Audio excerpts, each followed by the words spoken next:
Class 4 science Hindi medium मैं आपके समकक्ष लेके आया हूँ।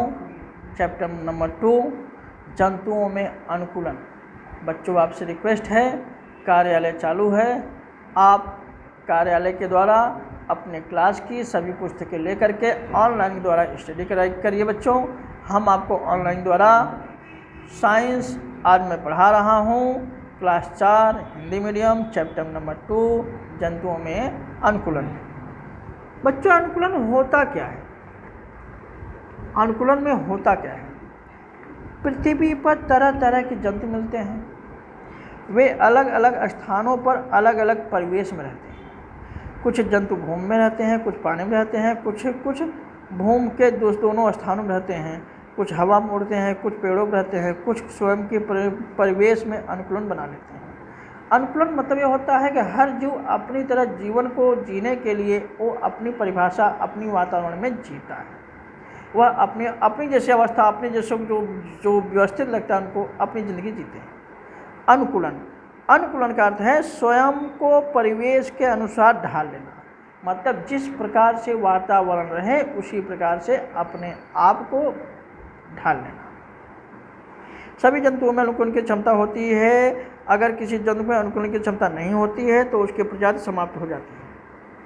मतलब जैसा कि आपने सुना होगा डायनासोर जिस समय थे हमारे पृथ्वी पर, तो मौसम परिवेश बदलता चला गया और वे मौसम को झेल नहीं पाए।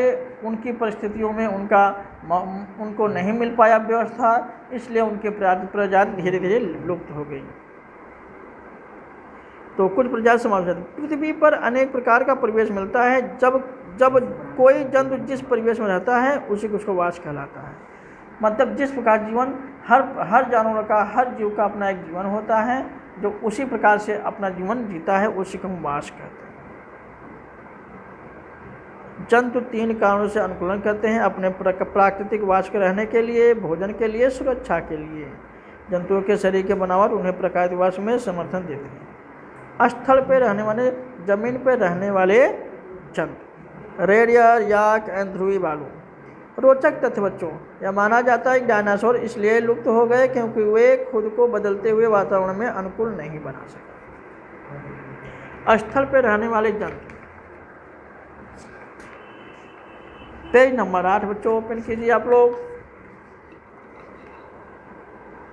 नीचे वास की मोटी परत होती है। यह परत भी उन्हें ठंड से बचाती है। ध्रुवी भालू, याक, रेडियस होते हैं।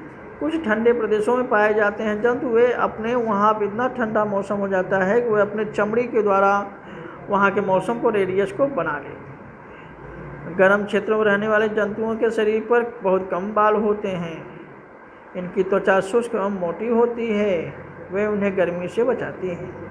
मरुस्थलीय जंतुओं में पैरों के नीचे गर्म और मोटी गद्दी होती है। गद्दीदार पैरों के कारण रेत में आसानी चलना हो सकते हैं। ऊँट के पीठ पर बने कुबड़ में वसा संचित होती है। भोजन की कमी होने पर ऊँट उस वसा का उपयोग कर लेता है। इस प्रकार ऊँट भोजन और पानी के बिना काफ़ी समय तक जीवित रह सकता है। मरुस्थल दिन के समय बहुत गर्म होते हैं, इसलिए यहाँ पाए जाने वाले सांप, चूहे, छोटे जंतु चट्टानों के नीचे जाकर नीचे घने गहरे बिलों में रहते हैं। उनकी त्वचा शुष्क एवं मोटी होती है। इससे उनके शरीर के पानी की क्षति कम होती है। दिन के समय वे अपने घरों रहते हैं और रात के समय वे अपने भोजन की तलाश में निकलते हैं। हवा में उड़ने वाले जंतु। जैसा कि बच्चों आपने देखा है, बर्ड्स यानी चिड़िया, पक्षी हवा में उड़ते रहते हैं। वे जो हैं हवा में उड़ने वाले जंतु को शरीर की बनावट उड़ने में मदद करती है। उनका शरीर की बनावट ऐसी होती है जो उनको उड़ने में मदद करती है। उनके शरीर पर पंख होते हैं। उनका शरीर हल्का, बीच से चौड़ा, दोनों शरीरों में पतला होता है। ऐसे शरीर को धारारेखित शरीर कहते हैं। हल्का धारारेखित शरीर पंख पक्षी में उड़ने में मदद करते हैं। रोचक तथ्य बच्चों ध्यान देना, शुतुरमुर्ग और कीवी पक्षी हैं, लेकिन पंख होते हुए भी ये उड़ नहीं सकते। ये भूमि पर दौड़ते हैं। पेज नंबर 9 में देखिए बच्चों, जलीय जंतु। पक्षियों के दांत नहीं होते हैं, उनके चोंच होते हैं। चोंच की बनावट से ही उनका भोजन आदत के अनुमान लगाया जा सकता है। उनके पंजों की बनावट उनके पेड़ की शाखाओं में बैठने की मदद करती है। अब जलीय जंतु जैसा कि आप जानते हो पानी में रहने वाले जंतुओं के शरीर विशेष बनावट उनकी होती है, जीवित रहने के लिए योग्य बनाती है। पानी में तैरती हुई मछली को ध्यान से देखो, उसका शरीर बीच में मोटा, दोनों सिरों पर पतला होता है। पक्षी की तरह मछली का भी शरीर धारा रेखित होता है। शरीर की ऐसी बनावट पानी में तैरने के लिए मदद करती है।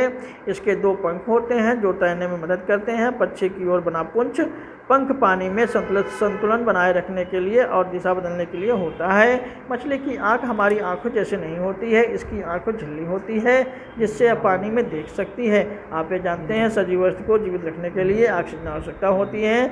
मछलियाँ पानी में ऑक्सीजन लेती हैं। आओ देखें मछली की सारी बनावट पानी में सांस लेने में मदद करती हैं। मछली को सांस लेने वाला अंग गलफड़ा कहते हैं। एक मछली को ध्यान से देखो, आपको उसकी आंखों के नीचे छोटी दरार दिखाई देगी। यह गलफड़े के ढक्कन का निचला भाग होता है। ढक्कन के अंदर गुलाबी रंग की जालीदार बनावट दिखाई देती है। यह गलफड़ा है। मछली इसी से सांस लेती है। मछली गलफड़ों के कैसे सांस लेती है? आपने मछली को पानी में मुंह खोलते और बंद करते हुए देखा होगा। जब यह अपना मुंह खोलती है तो पानी कुछ मुंह के अंदर जाता है और गलफड़ों को छूता हुआ बाहर निकल जाता है। इस क्रिया को गलफड़े पानी से ऑक्सीजन सोख लेते हैं। उभयचर जंतु, कुछ जंतु भूमि और पानी दोनों स्थलों में पाए जाते हैं। मेढक, कछुआ, मगरमच्छ, बत्तख आदि ऐसे जंतु उभयचर होते हैं। जो जानवर पानी में भी रहे और जमीन पर भी रहे हैं, ऐसे जानवरों को हम उभयचर प्राणी कहते हैं। जैसे मेढक हो गया, कछुआ हो गया और मगरमच्छ हो गया। पेज नंबर 10 देखिए बच्चों। इन जंतुओं के पैर जालीदार होते हैं। पानी में तैरने समय ये पतवार का काम करते हैं। इनकी त्वचा तैली होती है, इसलिए इन पर पानी का कोई असर नहीं होता है।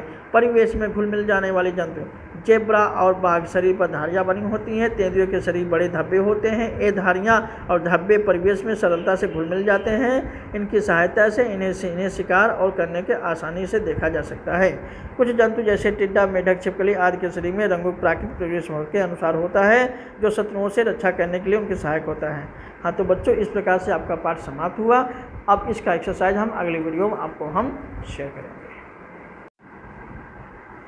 अगर किसी पैराग्राफ पे, किसी शब्द पे आपको संशय हो तो कमेंट बॉक्स में बेटा उनको आप कमेंट कर सकते हैं। हम उस पर आपको हेल्पिंग पॉइंट पे दे सकते हैं।